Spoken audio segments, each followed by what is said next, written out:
t'as lancé les premiers dominos, ok, quand je fais tes 5, 10K, 20K, comment tu restes là-haut et comment tu continues à pousser? Where is the menu again? Okay. Don't laugh at me, okay? I'm laughing with you. Good answer. I bought a Benz straight from the trap. I don't like paying no taxes. I don't need friends, so then I'm.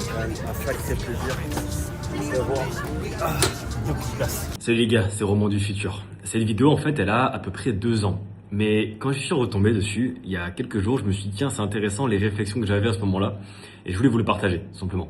Donc enjoy et regardez du coup à quoi ça ressemble quand on a la business class débloquée pour la première fois. J'étais pas du tout à l'aise.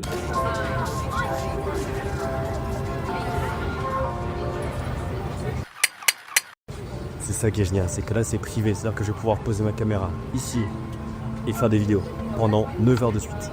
Et ça c'est le meilleur studio vidéo possible. Et en plus on te sert du beau Bordeaux. Et ça, on dit oui.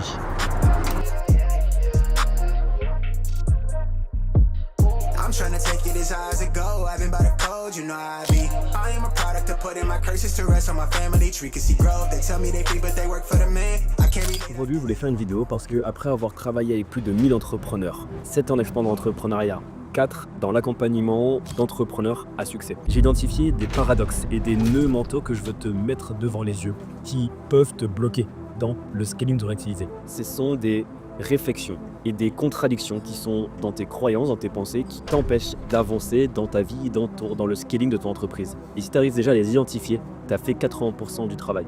Puis les 20% autres, ce sera ce que je vais te dire à la fin de cette vidéo. Je les ai tous notés ici pour garder une trace. Paradoxe numéro 1. Tout avoir et pourtant se sentir très seul. Quand tu as déjà passé les premiers steps de ton entrepreneuriat, tu ne regardes plus les prix quand tu vas acheter des courses. Tu fais plaisir à ta famille, tu as peut-être même mis à la retraite tes parents. Tu vas avoir peut-être ce sentiment où tu as l'impression de tout avoir et pourtant tu te sens très seul. Parce que tu as déjà accompli les gros challenges du départ de pourquoi tu t'étais lancé en entrepreneuriat. Moi par exemple, j'ai très souvent l'impression et j'ai tout ce que je voulais. L'argent, la liberté, la reconnaissance, mais à l'intérieur, il y a ce vide inexplicable. Comme si rien de tout ça ne comptait vraiment et ne me comblait réellement. Et bien ce paradoxe-là, il est normal. Quand tu sors à peine de la galère, de la boue, et bien à ce moment-là où en fait tu te poses la question, mais ok, what's next? C'est quoi la suite? Et bien rassure-toi, tout ce que tu vas faire c'est prendre du temps pour toi, te reconnecter à ton why et continuer de faire preuve d'ambition. Paradoxe numéro 2, être admiré et pourtant se sentir très incompris. Quand tu commences à avoir du succès, les gens te posent des questions, ils t'admirent, ils te regardent, ils te demandent du conseil. Peut-être que tu es coach, donc tu as des clients aussi qui te regardent comme un exemple. Peut-être que tu as une équipe qui te regarde comme un leader. Et toi, pourtant, tu te sens très seul. Parce que tu es le mentor de beaucoup de personnes, mais tu n'as pas de mentor à toi. Et il n'y a personne qui, toi, te guide. Et bien ça, c'était ma situation pendant plus d'1 an et demi, parce que j'étais trop dans mon ego et parce que je refuse de me faire accompagner à plus haut niveau. Mais en fait, il faut toujours rester un éternel étudiant. Il faut toujours continuer d'avoir quelqu'un qui t'enseigne quelque chose de nouveau pour rester excité et rester dans un apprentissage et dans la satisfaction d'avoir une quête plus grande que soi. Paradoxe numéro 3. J'ai passé ma vie à courir après des objectifs. Et pourtant, chaque fois que j'atteignais un objectif, j'étais jamais satisfait. Autant que je pensais dans mon imagination que j'allais être satisfait. Tu sais, les premiers 1000 euros par exemple, tu te dis, ouais, ça va changer ma vie. Au final, tu reçois un virement, tu te dis, ah, ok, c'est tout. Ben, c'est pareil pour les 10K et c'est pareil pour les 100K par mois. Et je pense que ce sera pareil quand j'aurai atteint le 1 million par mois. Et ça, c'est très fatigant. Parce que si je me dis que je continue à courir comme ça, mais que je suis jamais satisfait, et je vais me prendre un mur et taper une dépression. Et bien, pour combler ce vide, il faut rééquilibrer entre des moments de grosses ambitions et des moments de grosse gratitude. Et trouver notre équilibre là-dedans. Paradoxe numéro 4. La liberté financière versus la prison mentale. Car oui, une fois que tu as atteint la liberté financière, tu es libre de faire ce que tu veux. Mais tu es dans une prison mentale parce que si tu es libre de faire ce que tu veux, tu es ton propre bourreau. Tu es bloqué dans tes propres pensées et tu es dans une constante bataille entre la petite voix de ta tête et ce que toi tu veux. Et tu peux très rapidement, si tu ne t'organises pas bien au quotidien et que tu ne crées pas une équipe autour de toi, te créer une prison dorée. Où au final, tu as quitté le 9h, le salariat 9h à 5h pour faire du 24-24 et être constamment stressé, ne jamais pouvoir prendre de off et taper à la fin en état dépressif. Et pour ça, la solution elle est simple, c'est organisation, clarté mentale sur tes objectifs et toujours te faire accompagner pour passer à un nouveau step. Paradoxe numéro 5. Avoir de l'impact dans ta vie et pourtant douter de ton utilité. C'est un peu le je sais ce que je fais, je sais que j'aide les gens, j'ai un impact réel, et parfois je doute. Est-ce que tout ça, ça a vraiment du sens? Est-ce que c'est vraiment aligné avec mes valeurs? Est-ce que je fais vraiment ce que je devrais faire avec mon talent? Ou est-ce que je suis juste prisonnier comme un hamster dans une roue qui tourne parce que la roue est en train de tourner, mais pas parce que lui court? La solution à ce paradoxe-là, ça revient un peu au même, mais prends une feuille, un stylo, écris ce qui est vraiment important pour toi et fais ça en priorité. Paradoxe numéro 7. Rechercher l'authenticité dans la création de contenu et pourtant devoir se créer une image d'expert. C'est extrêmement compliqué en réalité de créer du contenu très authentique. Par exemple, là, moi, quand je me pose la question, ok, comment je vais faire les vidéos que là, je devrais faire? Est-ce que je la fais dans ma business class ou est-ce que je la fais chez moi parce que c'est authentique? Mais du coup, si je change l'endroit où je suis juste parce que je dois créer de l'authenticité, est-ce que ça devient vraiment authentique? Au final, moi, ce que j'ai trouvé comme solution, c'est juste faire le contenu quand j'ai envie de le faire, dans l'endroit où j'ai envie de le faire, et dans la manière dont j'ai envie de le faire. Et ça, je pense que c'est la manière la plus authentique de créer du contenu, de créer une image qui va te ressembler. C'est faire ce que tu veux, quand tu veux, et les gens se suivront. Paradoxe numéro 8. Se créer un entourage et pourtant, le plus tu t'entoures, le plus toi tu te sens seul. Quand tu te lances dans l'entrepreneuriat, tu te dis toujours le network, c'est ultra important. Oui, c'est un fait. Mais la recherche de trop être entouré, au final, quand tu as trop de personnes, ton énergie est diluée et tu n'as pas la capacité de créer de vraies connexions avec les gens autour de toi. J'ai fait cette erreur il y a 2 ans. Je m'étais entouré de 20 à 30 personnes, un réseau de management vanté. Mais au final, j'avais pas d'amis. J'avais pas créé de vraies relations profondes avec les gens. Aujourd'hui, j'ai un cercle qui est très fermé. C'est très compliqué de rester dans mon cercle à moi au jour le jour. Et j'ai beaucoup de connaissances, oui, mais j'ai très peu d'amis et très peu de personnes que je peux vraiment considérer comme mes frérots. Et c'est paradoxal parce qu'au début, je me sentais très seul alors que j'étais accompagné de plein de personnes. Et au final, aujourd'hui, j'ai beaucoup moins de personnes et je me sens beaucoup plus compris dans mon entourage. Donc mon conseil pour ton réseau, c'est trouver la qualité, non pas la quantité. Parce que sinon, tu vas vraiment te sentir seul. Quand tu as trop de personnes, tu dois forcément te créer une image pour ces 10, 20, 30 personnes. Et quand tu te crées différentes images, différentes masques pour chaque personne, au final, tu as tellement de masques différents que tu ne sais plus lequel est vraiment le tien. Paradoxe numéro 9, c'est très personnel mais je pense que beaucoup vont se reconnaître. Être jeune mais se sentir vieux. Et j'ai 22 ans, pourtant j'ai l'impression d'avoir 40 ans avec tout ce que j'ai vécu.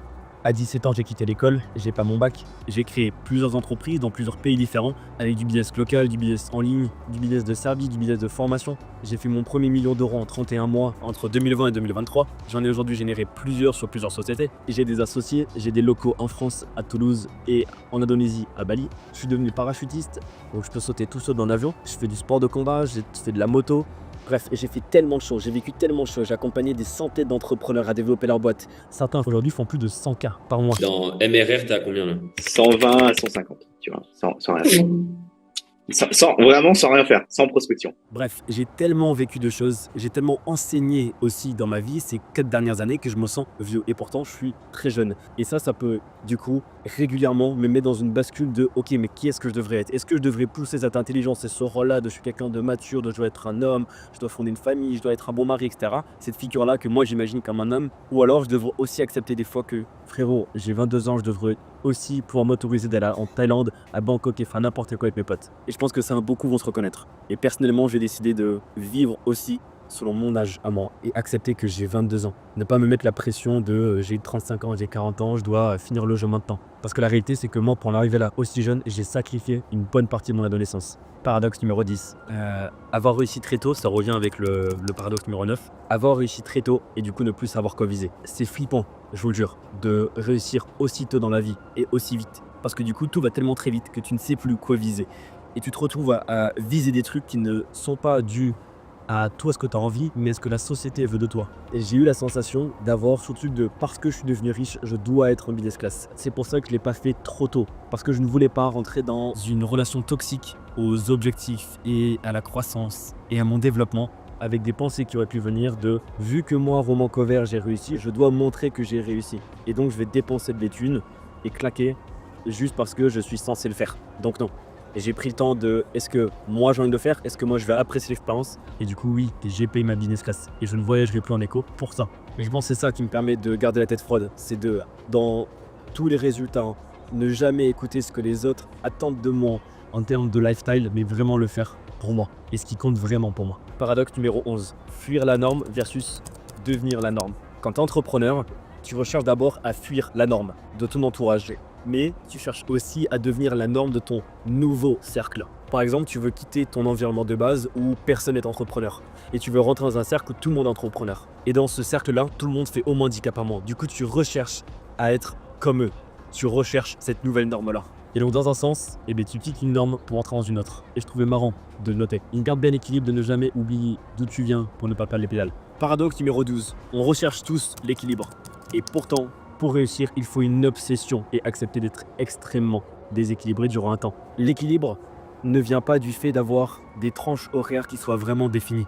Je pense que l'équilibre, c'est mental et l'équilibre, c'est surtout une question de tolérance. Mon équilibre à moi, c'est de travailler 12 heures par jour quand j'ai des grosses sessions d'ambition, de courage, de bravoure, d'audace pendant des semaines. Et pour moi, c'est équilibré, d'être extrêmement obsessionnel dans mon approche du business et très dur envers moi-même. Pour moi, ça, c'est l'équilibre. Ce n'est pas avoir des tranches horaires de 5 heures, je me repose, 5 heures, je travaille. Hey!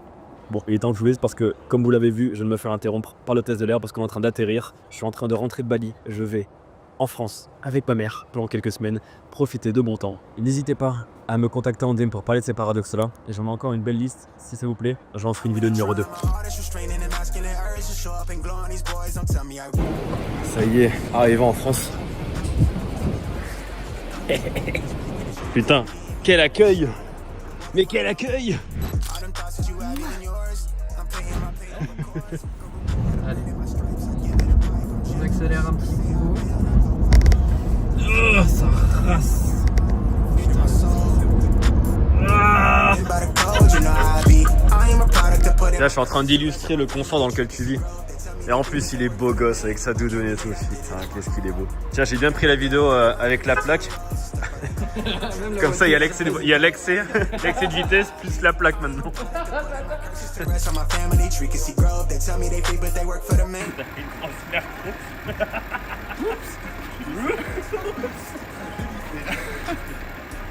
Ah, back in France, motherfucker.